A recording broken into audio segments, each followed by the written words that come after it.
பெங்களூர் கத்திரிக்காய் நம்ம எப்படி பொரியல் பண்ணுறதுன்னு பார்க்கலாமா? பொரியல் பண்ணுறது ரொம்ப ஈஸி. தண்ணியே ஊற்றாமல் பொரியல் பண்ணலாம். பாருங்கள், பார்க்கறதுக்கே சாப்பிடணும் போல் இருக்குல்ல, ரொம்ப நல்லாயிருக்கும். கடலைப்பருப்பு, தேங்காய், பெங்களூர் கத்திரிக்காய் இது மூணையும் வச்சு எப்படி பொரியல் பண்ணுறதுன்னு பார்க்கலாம். இப்போ இதுக்கு தேவையான பொருட்கள் பார்த்தலாம், என்னென்ன பொருள்னு. கடலைப்பருப்பு, தேங்காய், குட்டி தேங்காய், பெங்களூர் கத்திரிக்காய், வெங்காயம், பச்சை மிளகாய், இஞ்சி எல்லாத்தையும் தோல் சீவிட்டு இந்த மாதிரி தண்ணியில் போட்டு முதல்ல அலசி எடுத்து வச்சுக்கோங்க. அரிஞ்சிட்டு தண்ணியில் போடாதீங்க. இது மாதிரி தோல் சீவிட்டு தண்ணியில் போட்டு அலசி எடுத்து இதை மாதிரி வச்சுக்கோங்க. ஃபஸ்ட்டு இதை மாதிரி செய்யுங்க. ரெண்டாவது பெரிய பெரிய பீஸாக கட் பண்ணிக்கோங்க.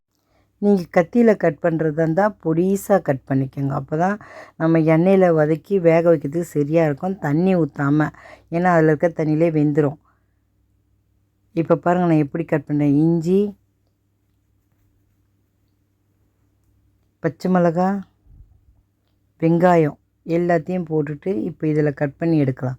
காமிக்கிற மாதிரி இது பாருங்க, எவ்வளோ பொடிசாக கட் பண்ணிடுச்சு. இப்போ பெங்களூர் கத்திரிக்காய் அதே மாதிரி போட்டு கட் பண்ணி எடுத்துக்கலாம். நீங்கள் ரொம்ப பொடிசாக கட் பண்ணால் தான் ரொம்ப சீக்கிரமாக வேகும். பாருங்கள், இது மாதிரி பொடிசாக கட் பண்ணிக்கோங்க. குழையெல்லாம் செய்யாது, இதே மாதிரி தான் இருக்கும். கொஞ்சம் பெருசாக வேணால் கூட கட் பண்ணிக்கலாம். இது சாப்பிட்றதுக்கு ரொம்ப நல்லாயிருக்கும். அது பாருங்கள், கட் பண்ணியாச்சு. இதே மாதிரி எல்லாத்தையும் கட் பண்ணி வச்சுக்கோங்க. இப்போ நம்ம எப்படி செய்கிறதுன்னு பார்க்கலாமா? ஆனால் இது சாப்பிட்றதுக்கு ரொம்ப நல்லாயிருக்கும். தயிர் சாதத்துக்கும் காரக்குழம்புக்கும் சாப்பிட்டு பாருங்கள், அவ்வளோ நல்லாயிருக்கும் இது சாப்பிட்றதுக்கு. கடலைப்பருப்பு எடுத்து தண்ணி ஊற்றி ஊற வச்சுருங்க. நம்ம ஒரு 10 நிமிஷம் காலை ஊற வச்சுருங்க. காய் கட் பண்ணுறது முன்ன ஊற வச்சிட்டிங்கன்னா ஊறிட்டே இருக்கும். இப்போ கடலைப்பருப்பு ஊறிச்சு, அதை எடுத்து குக்கரில் கழுவிட்டு போட்டுருங்க. கொஞ்சமாக தண்ணி ஊற்றுங்க. ஒரே ஒரு விசில் போடுங்க, நிறைய போடாதீங்க. ஒரே விசில் போட்டு இதை மாதிரி வேக வச்சுக்கோ. ரொம்ப குழைய வேக வைக்காதீங்க. காயில் போட்டு சாப்பிடும்போது ரொம்ப நல்லாயிருக்கும். இது மாதிரி வெடிக்கட்டி வச்சுக்கோங்க. இப்போ தேங்காய் பொடிசாக கட் பண்ணிவிட்டு இதையும் தண்ணி ஊற்றாமல் நம்ம அரைச்சி எடுத்து வைக்கிறோம் பாருங்கள். ஜாரில் போட்டு தண்ணி ஊற்றக்கூடாது. தண்ணி ஊற்றாமல் அரைச்சி எடுத்துகிட்டு வருவோம். அவ்வளோதான், அரைச்சாச்சு. இதையே ஒரு கிண்ணத்தில் எடுத்து வச்சுருங்க. இப்போ நம்ம காய் எப்படி தாளிக்குதுன்னு பார்க்கலாமா? ஒரு கடாய் வச்சுருங்க. கடாயில் எண்ணெய் ஊற்றிருங்க. எண்ணெய் காஞ்சவுடனே கடுகு சேர்த்துருங்க.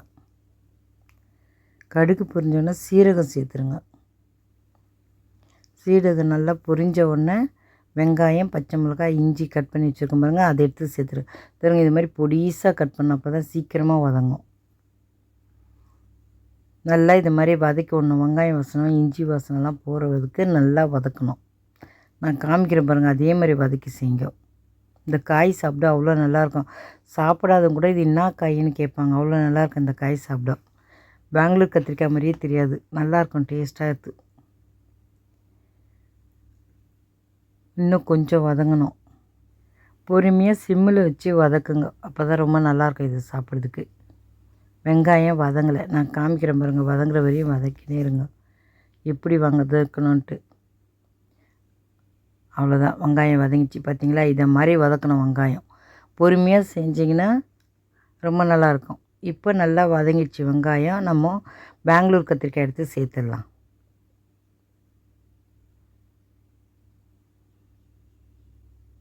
கொஞ்சம் கொஞ்சமாக அள்ளி போட்டு ஒரு 10 நிமிஷத்தில் செஞ்சு முடிச்சிடலாம் இது. அவ்வளோதான், எல்லாம் காயை அள்ளி போட்டுட்டு இப்போ நல்லா இதை வதக்கிடுங்க. அந்த வெங்காயம் அதெல்லாம் போட்டு பாருங்க, வதங்கிச்சில்ல, அதுலேயே சேர்த்து இதை நல்லா வதக்கி விட்ருங்க. வெங்காயம் வதங்கிடுச்சு. இப்போ இந்த பெங்களூர் கொத்தையை நல்லா வதக்குங்க. இது நல்லா வதக்கிட்டு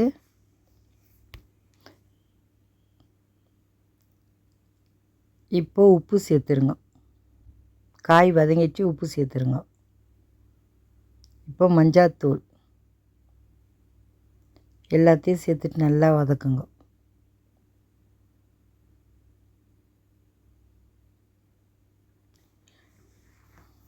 நல்லா வதக்கி விட்டு அப்படியே விட்டுருங்க. சிம்மிலே இருக்கட்டும், வேகமாலாம் வைக்காதீங்க.